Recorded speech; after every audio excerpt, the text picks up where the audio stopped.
Bodoh banget ini Timothy ini. Katanya Kristen pengikut Yesus, tapi mulutnya penuh dengan sampah. Dajjal, setan ini, iblis. Ngomong sudah tua, tapi omongannya kayak anak kecil. Coba suruh sini dia, suruh masuk sini, Bang Gia. Ya, mereka bebas masuk ini Paman, karena kita kan linknya sudah ada di live di atas itu kan. Jadi siapapun bisa masuk. Yang saya sesalkan juga, Bang Gia, itu ada teman-temannya semua nggak ada yang mengingatkan sama sekali. Ya. Termasuk channel yang di dalamnya ada Pak Pomom juga, katanya pendeta, tapi tidak mau memberitahu. Saya dari kecil tidak pernah dengar itu Pak Gembala, Pak Pendeta mengatakan bahwa Bunda Maria berdosa. Nggak pernah dengar saya. Bahkan ayatnya di Alkitab pun nggak bakal ada itu Bunda Maria berdosa. Nggak ada. Saya yakin. Dari mana Timothy itu bisa mengambil itu? Mungkin dia ambil dari Injil Barnabas itu. Nah, itu mungkin dari aliran-aliran sesat juga bisa diambil tuh Paman. Iya, makanya dia ikut tersesat itu. Ya, kalau saya bilang ini bukan manusia ini Timothy ini. Tapi dia sudah keturunan Dajjal ini. Setan ini, iblis. Tempatnya di neraka orang seperti ini. Sudah nggak ada ampun itu, dia menghujat itu. Ya, itu aja Bang Gea dari saya, Bang Gea. Ya, semoga sadar itu Timothy, dengar ini channel ini Timothy. Jangan kau kabur Timothy. Tanggung jawab kau dengan ucapanmu. Ya. Kalau nggak tanggung jawab, potong aja kemaluan kamu Timothy. Ya. Itu aja Bang Gea. Salve berkat dalam. Ya, baik. Terima kasih Paman. Saya tahu bahwa Paman sangat jengkel dengan pernyataan semacam itu. Jangankan Bunda Maria, ibu kita sendiri dikatain yang enggak ya, kita jengkel. Apalagi Bunda Maria yang adalah yang melahirkan juru selamat. Ya, baik. Terima kasih Paman tadi, tapi sudah keluar ya. Paman Jack, silakan Paman Jack, diberikan waktu. Oke. Terima kasih banyak, Paman Regia juga Paman Albert. Ya, kalau Paman Albert agak keras-keras, ya kita harus mengerti ini semacam kemarahan persaudaraan. Ya, karena beliau melihat ada orang-orang yang mungkin, bukan orang-orang, tapi jelas-jelas si Albert itu yang mungkin berkata-kata secara kurang terhormat untuk Bunda kita semua, Bunda Maria. Saya mau ngomong satu poin saja untuk kesempatan ini soal kehadiran Tuhan Yesus. Ya, tadi Dikia juga sudah bicarakan tentang bagaimana mungkin Tuhan Yesus hadir dalam diri Bunda Maria kalau dia berdosa, kan seperti itu toh. Nah, untuk hal ini ya kita perlu memahami jenis-jenis kehadiran. Memang ini kita perlu pembahasan yang panjang lebar dan dalam tentang jenis-jenis tingkat kehadiran Tuhan Yesus, Tuhan Allah dalam ciptaan. Kita tahu bahkan di antara kita sendiri, di antara sesama manusia, kita pasti tahu yang namanya tingkatan-tingkatan kehadiran. Macam saat ini saya hadir, tapi kan hadir hanya melalui virtual saja, melalui media sosial.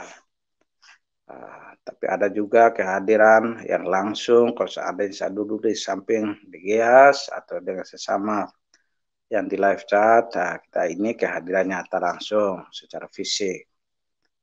Tapi bahkan yang secara fisik bisa juga kadang-kadang kita duduk tetapi pikiran kita malah lembuana ke dalam tempat, sehingga orang katakan dia sedang tidak bersama dengan kita, padahal dia sedang bersama dengan kita. Berarti dia hadir tapi pada saat yang sama dia tidak hadir. Nah, jadi kita lihat ketika kita berkata atau menggunakan kata hadir, kata itu memiliki banyak makna. Nah, karena itu kalau kita berbicara dalam hubungan dengan kehadiran Allah di dalam ciptaan, kita juga paham atau kita seyogyanya harus paham juga tentang berbagai tingkatan makna kata hadir itu. Misalnya, kita semua ini kan orang berdosa. Apakah Allah hadir di dalam diri kita? Ini pertanyaan. Atau juga misalnya orang-orang yang tidak dibaptis. Apakah Allah hadir dalam diri mereka? Orang Islam misalnya. Hindu, Buddha, Konghucu, orang tidak beragama. Apakah Allah hadir dalam diri mereka? Dalam diri tikus, semut, ya, kuman. Apakah Allah hadir dalam binatang-binatang atau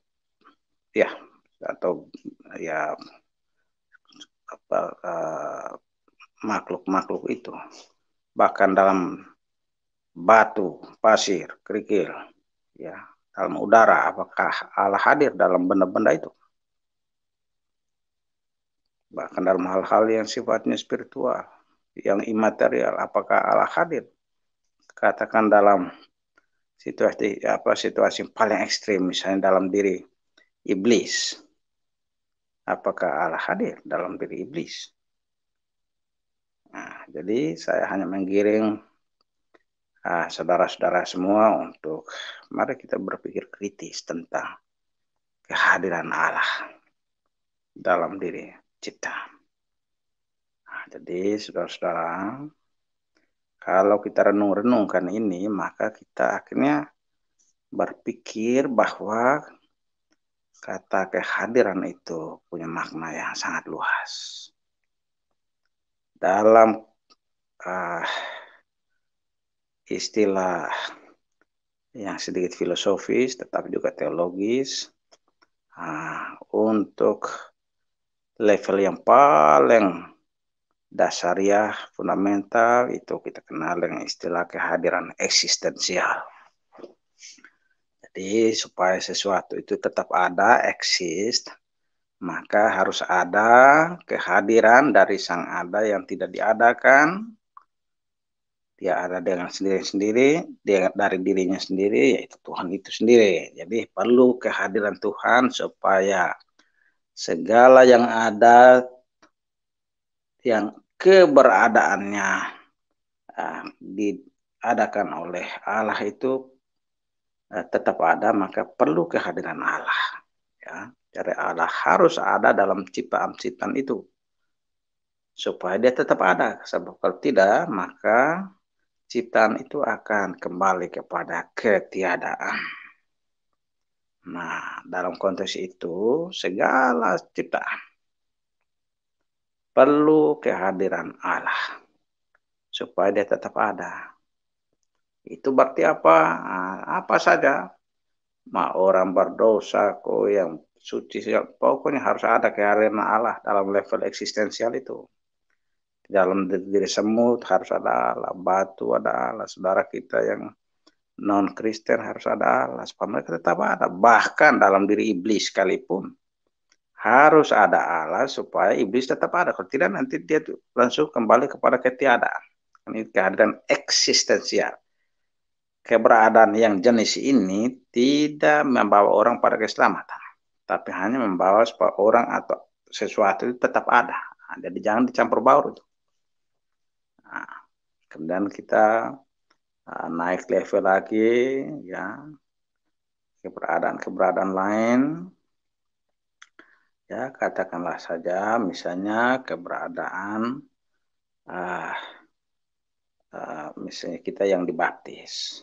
Nah, itu keberadaan level yang berbeda lagi itu. Ya, keberadaan tentang Allah yang sungguh-sungguh hadir dalam diri kita. Begitu pula kalau kita bahas misalnya tentang sakramen Maha Kudus itu keberadaan Allah secara real, substansial, sakramental.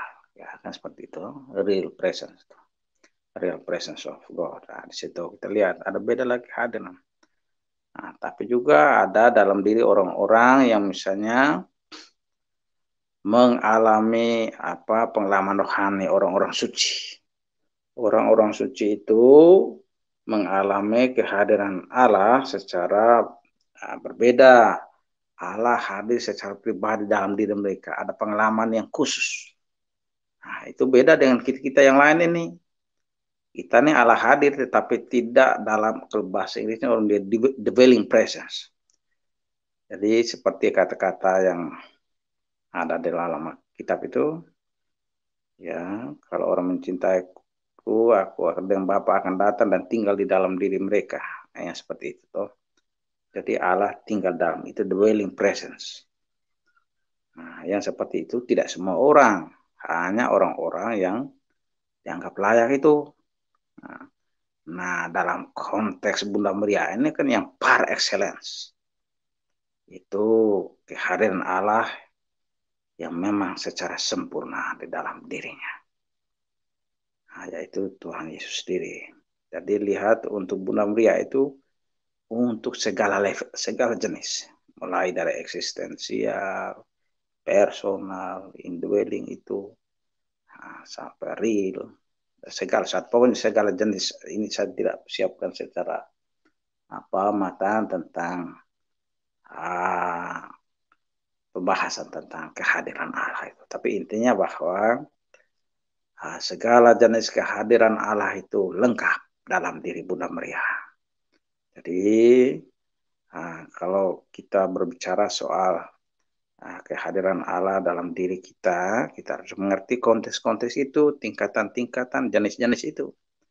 Sebab kalau tidak, kalau kita hanya memahami secara katakan saja ekivokal, hanya satu makna saja, kita bisa keliru juga nanti. Nanti bisa saja kita pikir, wah Allah ini tidak ada dalam diri kita ini. Jadi hanya ada dalam Bunda Maria yang maha suci, kita yang lain ini kan bukan maha suci ini. Kita ini campur baur ini antara suci dan berdosa ini. Jadi bisa jadi kita akan mengatakan, membuat kesimpulan, begitu Allah tidak ada dalam diri kita ini. Nah, berarti tidaklah demikian. Allah juga ada dalam diri kita, tapi kan beda levelnya atau jenisnya. Ya. Contoh lain, contoh misalnya dalam Injil Yohanes bab 1 itu kan ditulis bahwa terang itu sudah ada dalam dunia, tetapi dunia tidak mengenalnya, dan dia datang ke dalam dunia. Lah, kan terang itu ya adalah Sang Saka itu sendiri.